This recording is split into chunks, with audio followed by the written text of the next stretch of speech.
El Fuero General de Navarra es la auténtica constitución, que diríamos actualmente, del Reino de Navarra. Es decir, en la Edad Media, en la Baja Edad Media, cuando los vascones ven que es más productivo, por los pueblos que los están invadiendo, concretamente francos y otros, es más productivo tener un solo caudillo que tener muchos y estar divididos, deciden unirse y tener un solo caudillo. Entonces, lo que se hace es recopilar las leyes, la normativa, las costumbres, los usos que tiene el pueblo vascón para regirse, y cuando se codifican, se convierte en ley. Es decir, es lo que llaman ley consuetudinaria, o sea, ley basada o recopilación de los usos y costumbres de un pueblo. Queda muy claro en este momento, ya en la Edad Media, cuando deciden unirse, que es la comunidad la que decide y elige quién va a ser su rey. De hecho, lo especifican en lo que se llama el fuero antiguo, que está englobado en el fuero general, es toda la primera parte. Lo explican muy claro, por qué se unen, porque es más productivo y es el ejemplo que tienen, y por qué va a elegir la comunidad al jefe o al rey, que será luego nombrado, que van a tener, para asegurarse de que sea un hombre bueno, que no vaya en contra de sus leyes y que no pueda empeorarlas, sí mejorarlas. Y dice, el rey, para poder ser nombrado rey, es decir, elevado en el pavés, lo describe todo en el fuero antiguo, tendrá que jurar previamente que va a cumplir nuestras leyes. Si por alguna razón no las cumpliera, la comunidad no tendremos obligación de obedecerle ni de seguirle. Eso es en principio el fuero general, que según cada vez mayor número de historiadores y de expertos dicen que es una auténtica constitución, aunque entonces no se utilizara ese vocabulario. Una vez dicho esto, decir que, según mi criterio, claro, tenemos que tener en cuenta cuando estudiamos el fuero general, que es algo de la Edad Media, aunque se ha ido modificando en varias ocasiones. Por ejemplo, se modificó con Catalina de Foix, fue una de las modificaciones más importantes que se hizo, pero antes de Catalina de Foix también hubo una modificación, porque en ningún momento se pensaba que iba a ser un texto inamovible, sino que se iba acomodando a las necesidades y a los tiempos. Eso es lo que tiene una de las cosas que tiene de buenas el fuero. Y con Catalina de Foix, por ejemplo, fue curioso porque modificaron el fuero para recuperar, una de las cosas que ponían, recuperar todos aquellos territorios que reyes anteriores habían dado a parte de la nobleza para ganarse su favor y tenerlos. Entonces era recuperarlo para el reino, porque el fuero hace una distinción perfecta: qué es el rey y los bienes que el rey tenga o los que consiga, y qué son los bienes y el territorio. Cuando hablamos del reino, no nos referimos al rey, nos referimos al territorio donde viven los vascones y eso es el reino. Otra de las cosas muy claras es que el rey, cuando quería salir de racia o de conquista, los navarros no tenían obligación de seguirle. Los navarros tienen obligación de seguirle siempre que sea para defensa del propio territorio. Eso es algo que señala a alguno de los historiadores. Bien, dicho esto, decir que el fuero es un ejemplo clarísimo de bien hacer, de leyes justas, ecuánimes, tolerantes, democráticas. Tiene un montón de cualidades que nos vienen muy bien, no para copiar textualmente, que no podríamos, sino para que tengamos referencia a la hora de aplicar o de elaborar leyes para la actualidad. Podríamos decir también que destaca en el fuero cómo trabaja la cohesión de la colectividad. Lo trabaja sobre todo en muchos detalles, pero sobre todo cuando habla de los comunales, de la organización del comunal. Se le puede calificar de un sistema legal que contempla, aunque no parece que sean conscientes, o sí que lo son más que lo que somos ahora, en aquella época, porque como viven de la naturaleza, se detalla perfectamente cómo hay que cuidar los comunales, con todo tipo de detalles. Incluso se nombran, tienen obligación de tener en los comunales guarderío, que no es lo de menos.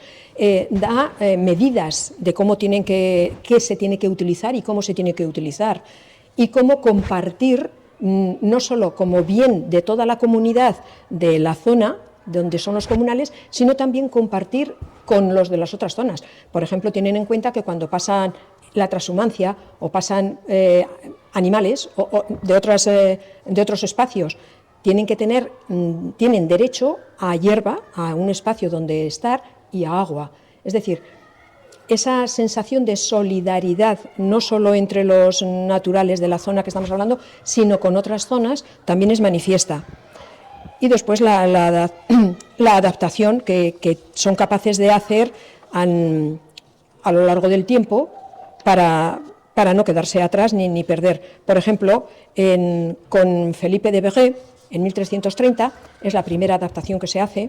Después se hace también en 1511 con Juan de Albret y Catalina de Foix, que ahí introducen, es la primera vez que se introduce, no solo aquí, sino también en algo que no se hacía, cobrarles impuestos a la Iglesia por los bienes que tiene. Y después se hace la que conocemos, que es lo que se ha llamado el fuero reducido, que no es tal reducción del fuero, sino que es adaptarlo al lenguaje para que Carlos I, cuando ha sido nombrado rey de España y emperador de Alemania, para que Carlos I, como va a ser, por ser rey de España, va a ser, se supone, rey de Navarra, para que sepa dónde se mete y hacerle jurar el fuero. Termina por no aceptarlo, por una razón muy sencilla, porque dice algo que es muy evidente de nuestra Constitución, que el rey no tiene primacía, que el rey está sujeto a las leyes lo mismo que todo ciudadano, que todo elemento de la comunidad. Y es lo que resaltan, curiosamente, las Cortes castellanas cuando la regente, la mujer de Carlos I, está de regente, porque él está en el sabe Dios dónde, lee primero el texto y dice, no me fiaría yo a firmarlo en nombre del rey. Y lo pasa a las Cortes, y las Cortes dicen, esto no se puede firmar porque no está clara la primacía del rey. Es decir, algo que los demás vemos y que... Bien, visto esto, lo que podemos hacer es una comparación, o sea, nos puede servir, no para aplicarlo tal cual, pero sí como elementos de juicio, para tener argumentos a la hora de compararlo con otras legislaciones, no solo la española, sino también con otras de alrededor, ver qué diferencias fundamentales encontramos. Entonces, siguiendo, he hecho una selección de artículos del fuero, porque claro, hay cantidad de ellos que habla de los lindes, de cómo funcionar con el ganado, es decir, no detallo los artículos del fuero, que también se podrían hacer, sino que lo que hago es explicar muy brevemente o decir muy brevemente en qué consisten. Y digo, por ejemplo, el carácter democrático, que yo defiendo que tiene un carácter democrático más que nuestra Constitución. ¿Por qué? Porque dice leyes y rey, no lo dice con estas palabras, pero tiene una redacción tan sumamente clara que es inequívoca, no se puede hacer una doble interpretación en ninguno de los artículos que el fuero define. Aquí estamos acostumbrados a que el sistema judicial hace las interpretaciones según les dé el aire, ¿no? Y en el fuero se dice leyes y rey elegidos por el pueblo, lo más democrático que hay. En la Constitución española, las leyes y el rey nos lo impone el gobierno. En ningún momento sí que nos dieron a votar y hubo territorios donde no se votaron que sí a la Constitución y sin embargo se nos impuso a todo el mundo igual, lo mismo que el rey. Todavía están por preguntarnos si queremos o no queremos realeza o incluso ese rey y no otro. Todos están sometidos a la ley, todos, incluido el rey. ¿Qué pasa en el territorio español? Lo mismo políticos, son los aforados, no están sometidos a la misma ley. Por supuesto, el rey está por encima de todo y lo hemos tenido clarísimo, ¿no? Sobre todo últimamente, después de hacer abdicar al emérito. En la Constitución española no solo nos imponen las leyes, la Constitución y el rey, sino que además dice textualmente en el artículo 8, Fuerzas Armadas, las Fuerzas Armadas, lo desarrolla más, pero dice esto, las Fuerzas Armadas serán garantes de la soberanía e independencia de España, vale, y defensoras de la integridad del territorio y ordenamiento. De ahí viene que en octubre, famoso catalán, saquen fuerzas armadas y que además legalmente, aunque no es de acuerdo con la Constitución, porque se supone que el pueblo podría elegir qué tipo de gobierno quiere, porque además el Estado español es uno de los firmantes de la Carta de Derechos Humanos de la ONU. Y ahí se dice claramente que todo individuo y como pueblo tiene derecho a elegir qué tipo de ordenamiento y de gobernación quiere. Firmado eso, han hecho caso omiso y todo lo contrario. Luego ahí vemos el carácter democrático del fuero general. En contra del sometimiento a las Fuerzas Armadas que nos tiene nuestro gobierno actual, tenemos que en el fuero general, en el Reino de Navarra, jamás hubo un ejército permanente. De hecho, está claro, solo tenían obligación de seguir al rey cuando era para defensa del propio territorio. Otro de los aspectos es la participación de la ciudadanía. Estos apartados los he cogido de la Constitución española y lo que hago es comparar los dos. Participación de la ciudadanía en la vida pública, económica y social. Es curioso que el fuero general, en el libro segundo, en el título 64, dice así, generalmente, ¿cómo pueden los vecinos de cualquier comunidad, de cualquier municipio o población, entre sí hacer acuerdos e impartir justicia? Casi nada, porque hacer acuerdos e impartir justicia reunidos en concejo, en el consejo municipal o de la villa, en bacharres, como queramos llamarlos, porque en cada zona se llamaban de una forma, pero es igual, unidos los vecinos y todos tenían, los de cada casa, iban normalmente un representante de cada casa y todos tenían derecho a voz y voto. Y es que además las actas, porque se levantaba acta, está muy claro, porque lo primero que hacen es contar, nombrar a los que están presentes para luego ver si es una mayoría o no, en qué número están de acuerdo con lo que tienen que votar. Eso se hacía ya en la Baja Edad Media. Y después, o sea, se ha mantenido, ahora queda. En algunos sitios se hace, en otros no. ¿Dónde se hace? En el Valle del Roncal, que tienen mucho, en Urraul Alto, que también hay mucha costumbre, es decir, en sitios más pequeños. En los pueblos no se hace. ¿Por qué? Esa es la participación en la vida política, económica y social, todo a la vez. Sin embargo, en la Constitución, en el artículo 9, pone, corresponde a los poderes públicos, y desarrolla, atención, o sea, poner especial interés, le da una redacción larga, pero dice, facilitar la participación de todos los ciudadanos en la vida pública, económica y social. ¿En qué consiste esa participación? Después especifica en el artículo 23. Participación puede ser directa, si te metes en política, ¿por medio de qué? Por medio de representantes libremente elegidos en unas elecciones periódicas o sufragios universales. Es decir, ¿qué participación tenemos? Derecho a votar una vez cada 4 años a quienes van a ser nuestros representantes políticos y además sometidos a partidos políticos. ¿Qué otra posibilidad tenemos? Que es la que nos dan en realidad en el uso normal. Ir como oyentes, como meros espectadores, cuando nos lo permiten, a las sesiones de los ayuntamientos, a los plenos de los ayuntamientos. Pero allí ni tenemos voz ni tenemos voto. Esa es toda la participación que nos permiten. Y después desarrolla más, porque dice en el artículo 48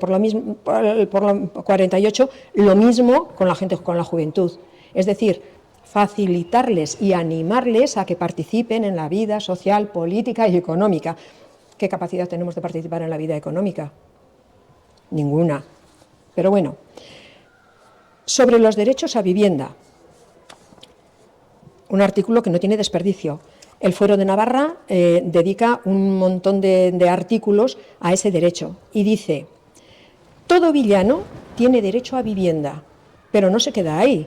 Dice, en el título de donaciones, en el 280, dice, ¿cómo deberán dar los vecinos vigas y cabríos? Vigas y cabríos son los postes y los transversales para hacer las casas. Son de madera. Y especifica cómo. Pero, dice, en caso de que económicamente o por animadversión algunos vecinos no estén dispuestos a, dar lo que tienen que dar, se echará a mano de los comunales propios del pueblo de donde se trata. Y da, entonces, en otros artículos desarrolla exactamente las medidas que tiene que tener cada elemento de los que coge, no solo en madera, sino también en la cantera comunal. En las canteras podrá sacar la cantidad de piedra que necesite para hacer la casa, que de ahí viene la tradición de tener unas casas tan impresionantes como tenemos, sobre todo en la montaña, que había mucha cantera, o en la ribera, o de adobe o de cocido o no cocido, que también se hacía, pero era de sitios comunales o ayudados por el resto de los vecinos. Ahora sí, también desarrolla en otros artículos, como en el título de hurtos o en el capítulo 7, donde habla de castigar, entonces dice, lo que puede sacar del comunal se tiene que atener exactamente a las medidas que el fuero proporciona. Si vendes parte, si coges más y vendes parte de lo que has cogido, entonces te sancionan, pero te sancionan con cantidad de sueldos, con 60 sueldos, según las cantidades que vendes. Y en el artículo número 7 voy a que es sobre derecho a vivienda, y lo que hemos comentado antes, que trabaja mucho la solidaridad entre no solo por el derecho a vivienda, sino también por el derecho a tener fuego en casa. De hecho, las casas se nombraban por los fuegos, se decía el número de fuegos que había en cada municipio. Todos los vecinos que pueden permitirse tener fuego permanente tendrán que ceder brasas, y especifica que cómo tiene que cederle las brasas, apoyadas dónde y qué cantidad de brasas, para que ninguna vivienda carezca de fuego.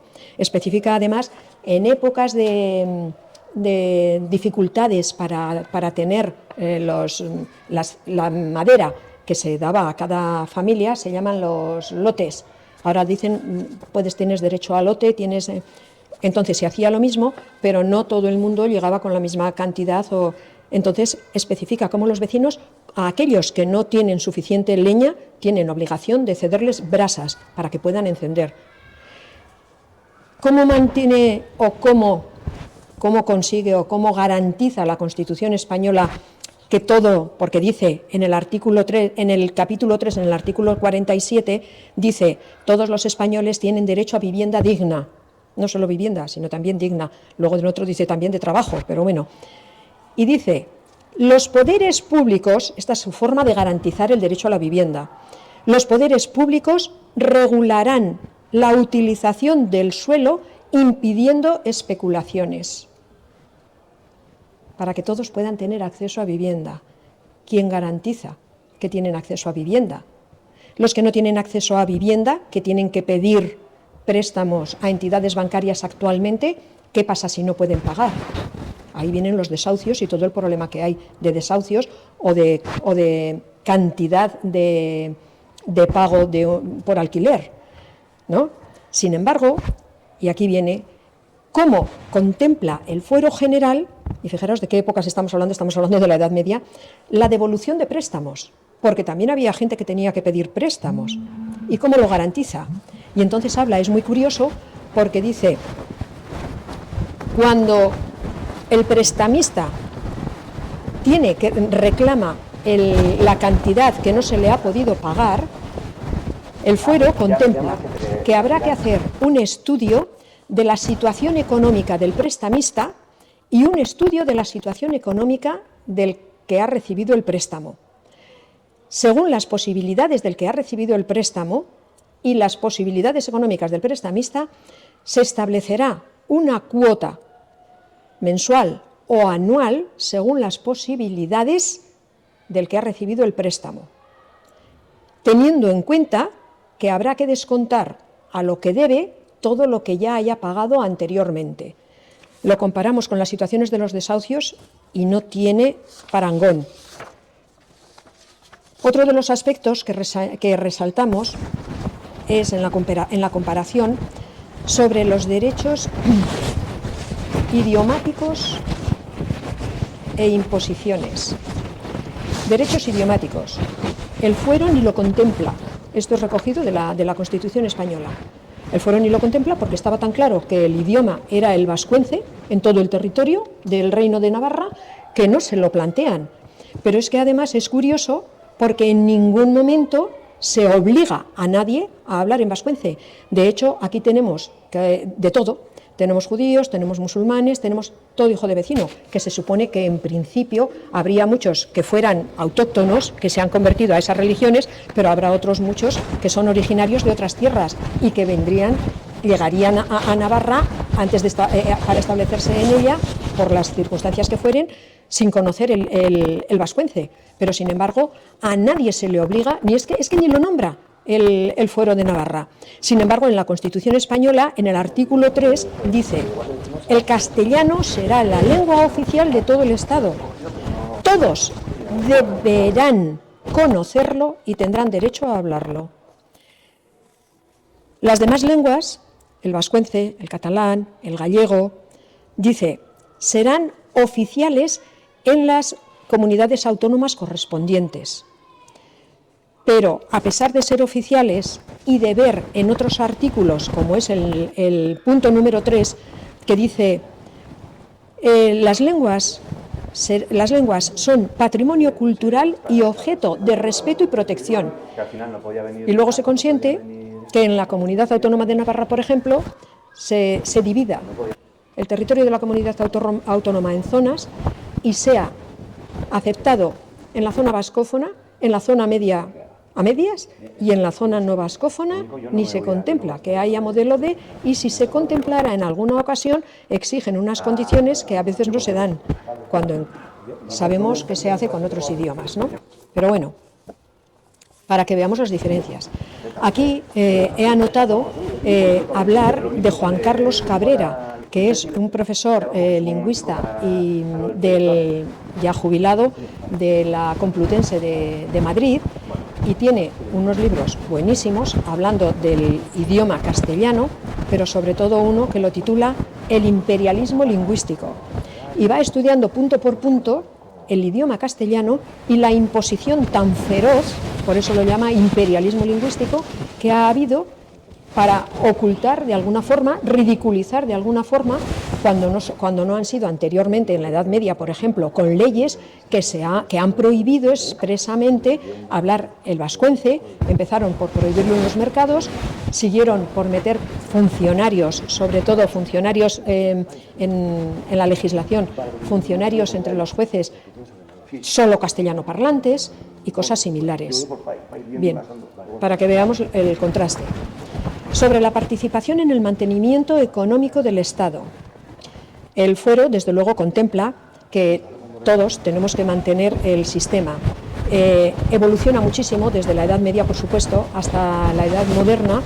En la Edad Media teníamos, bueno, ya se sabe, ¿no?, que existían los villanos que trabajaban sus tierras, estaban también obligados los pecheros, que los llamaban, obligados a trabajar X tiempo al cabo de la semana para la tierra que pertenecía o de la cual se beneficiaba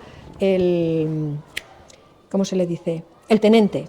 Tenentes eran, bueno, hay que tener en cuenta que la nobleza navarra nunca ha sido alta nobleza y nobleza de gran poder ni de muchas posesiones. Era una sociedad bastante equitativa y bastante normalizada. Por eso se les llamaba tenentes a los señores que se hacían cargo de una tenencia que tenía castillo asociado a la tenencia y era el responsable, tenía una pequeña hueste a la que tenía que alimentar, pequeña. Y de ahí tantos castillos o torres defensivas que tenía el reino de Navarra, y en cada uno había un tenente. Al tenente le correspondían unas tierras para alimentar y pagar los gastos, y tenía la obligación de defender y acoger a todos los de la zona cuando había una racia, cuando había problemas bélicos. Entonces se pagaba en especie, es decir, parte de la cosecha que tenía cada uno, además de ese tiempo que tenían que trabajar en las tierras que controlaba el tenente para sacar beneficios. De ese pago que se hacía al tenente, la mitad iba siempre para el gobierno, la Casa Real, para mantener la corte que no es una corte al uso. Las Cortes de Navarra son representantes de todos los estamentos, de la parte noble, la parte de la Iglesia y el pueblo, o las grandes villas, que decían las buenas villas, y eran los que decidían, los que legislaban. Y después estaba el sistema jurídico, por llamarlo de alguna forma, que era el que estaba ahí en la plaza del Consejo, el Consejo Real, que eran jueces. Jueces los llaman alcaldes, en el fuero viene como alcalde. Alcalde de, son 4 alcaldes, representantes también de los 4 estamentos, pero alcaldes no es el sentido que ahora damos a los alcaldes. Alcaldes viene de alcaide o alcaid, que es un juez. De hecho, tenían unos conocimientos de las leyes impresionantes y eran el Tribunal Supremo, en realidad. Bueno, pero al Tribunal Supremo solo llegaban los casos muy graves, o los casos de crímenes, de muertes y cosas serias, o los casos que correspondían a la Casa Real, por ejemplo, que también se juzgaban. Entonces, a la gente llana, qué tipo de juicios o de... Pues tenían lo que actualmente se ha puesto muy de moda, que han abierto oficinas y todo para hacerlo, tenían sistema de mediación. Entonces, cuando había litigio entre 2 elementos, entre 2 individuos, cada uno tenía derecho a elegir lo que llamaban en el fuero fiador. Es una persona de su confianza que va a conocer perfectamente cuál es la razón de cada uno de los litigadores y son los que van a estudiar el caso y tienen la obligación de asumir o de aceptar lo que los fiadores digan. Caso de que no se pongan de acuerdo los fiadores, tienen derecho a elegir entre ellos otro fiador o incluso 3 fiadores se pueden elegir para estudiar los casos más a conciencia. Tenían obligación de asumir lo que determinaran. Si el que no lo asumía y quería pasar a instancias superiores, sí que se juzgaba el caso en instancias superiores, pero si se le daba la razón al que no había acudido a instancias superiores, se le cargaban, si no se le daba la razón a él, se le cargaban todas las costas, cosa que ahora no se hace. Entonces resultaba un sistema francamente asequible. Estaba el alcaide de mercado o el alcaide del pueblo, el juez de paz, que se ha llamado hasta no hace muchísimos años, existía en los pueblos. En la Constitución española nos dice, en el artículo, en el título 1 de los derechos y deberes fundamentales, nos dicen en el artículo 10 que se interpretarán todos los conflictos de acuerdo y de conformidad con la Declaración Universal de Derechos Humanos y los tratados y acuerdos internacionales que el Estado español haya firmado. Y ahora viene todo el desarrollo. Dedica una cantidad de tiempo impresionante, una cantidad de espacio en la Constitución española, un montón de artículos para hablar. En el capítulo 2 dice, por ejemplo, de derechos y libertades, y dice en la sección primera de los derechos fundamentales y de las libertades públicas. Dice en el artículo 15, todos tienen derecho a la vida y a la integridad física y moral, sin que en ningún caso puedan ser sometidos a tortura, ni a penas o a tratos inhumanos o degradantes. Y tenemos muy claro cómo se cumple. Y es textual, lo que leo. Sí que dice después en otro artículo que será abolida la pena de muerte. En el artículo 17 habla del derecho a libertad y seguridad. Nadie puede ser privado de su libertad sino con la observancia de lo establecido en los artículos y define en qué condiciones, cómo hay que leerle los derechos que tiene, cómo tienen que respetar el derecho que tiene a disponer de un abogado y se los tiene que proporcionar. Dice, todo eso lo va desarrollando y tiene un desarrollo muy interesante que nos convendría conocer a todos los ciudadanos. Luego, en el artículo 20, habla de cómo se reconocen y protegen los derechos a pensar y difundir libremente los pensamientos, ideas y opiniones mediante la palabra, el escrito o cualquier otro medio de reproducción. Y hemos visto qué pasa con el libre pensamiento, ¿no? Y a quiénes se ha detenido y por qué. B. a la producción y creación literaria y artística, científica y técnica. C, a la libertad de cátedra. D, y así va desarrollando la cantidad de derechos que contempla la Constitución española, pero que sabemos, la mayoría de los de a pie, cómo se cumplen o cómo se incumplen. Y sin embargo, nadie habla de los incumplimientos ni qué sanciones tiene que haber. Mientras que en el fuero, efectivamente, contempla en uno de los artículos las sanciones de aquellos que juren en falso.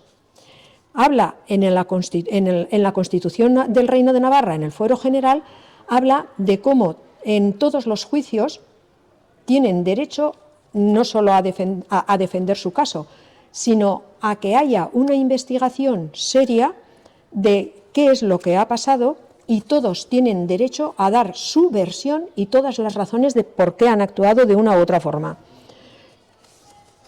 Desgraciadamente, en esta tierra, no sé si en todas del Estado español, pero en nuestra tierra conocemos perfectamente qué ha pasado, pues con el caso de Alsasua o con otros muchos, que se les ha acusado de pertenencia a banda armada, cuando todos los testimonios decían que no, pero es igual.